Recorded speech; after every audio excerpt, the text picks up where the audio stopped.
I'd like to, however, ground where we act as a South African society. It's a little model that we've developed which is really powerful, that allows us just to understand and pierce through the veil of some of the issues that happen and why they happen in the South African space. We call this model very simply the layer cake. 3 layers, right?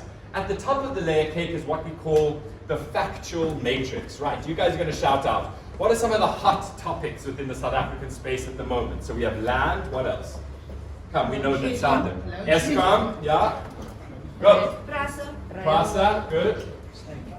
What's it? Metro fail. Yeah. What else? State capture, go. Come, shout them out. Education, what's that one? NHI. What else?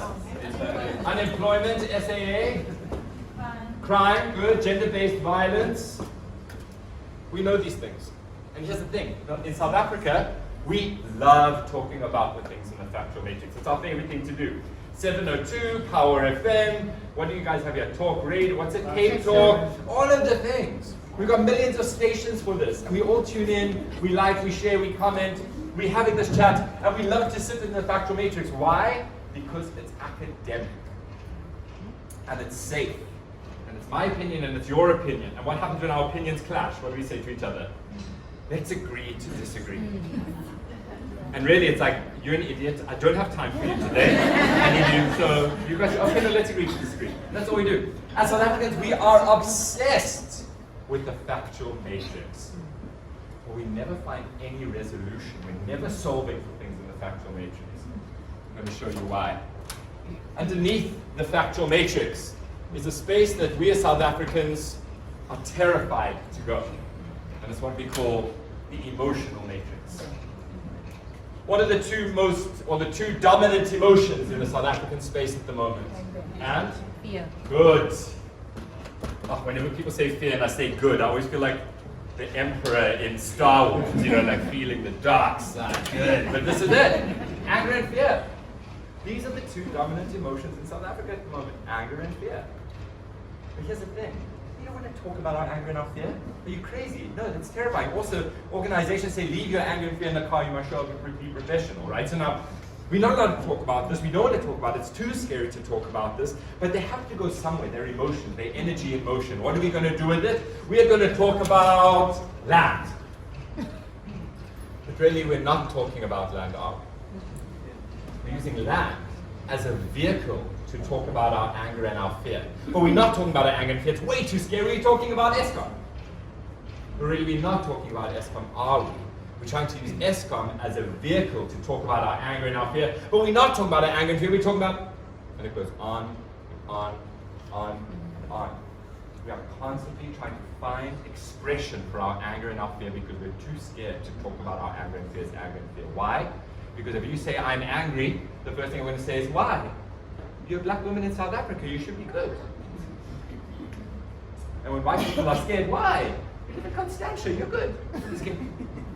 We are constantly, in South Africa, delegitimizing people's experiences and emotions. The final layer, the space that we as South Africans absolutely refuse to go, is our history, the historical matrix. We never, in spaces like the shared spaces, want to talk about our history. Too much shame, too much pain, too scary, we're not talking about it. But if we're not going to start bringing this in, if we're not going to start having this conversation, then all of the anger and fear in South Africa is going to feel arbitrary. Why are you so angry, black woman, you're fine? Why are you so scared, white person, you're good? We're not going to sit with the discomfort that this is not ancient history, but this is today. For me, when I decided to go to UCT, it was, what am I going to study? What am I going to study? For my colleague Dominic, who's born 2 years after me, it was, am I going to study? Am I going to study? Right? Not harder worker than me, I'm not a harder worker than him, but the conversations we're having about our lives are completely different. And now we must say that this is over. No, it's not. Am I saying we sit and we talk about each other's history every single day? No, not necessarily. But how do we understand that this is still very much alive and well in terms of how people show up, how we're seen, how we value, what we value, who we value, right? So when we can sit with the discomfort of this, we start working through the anger and fear. We start solving for things in the factual matrix. But until then, we're just going to go round and round and round. How are you guys feeling? There's a lot of emotions happening here that I wanted to talk about. What's happening for you? What's coming up for you? We not really expect this on a Friday morning. I think that's how we got the nice breakfast to kind of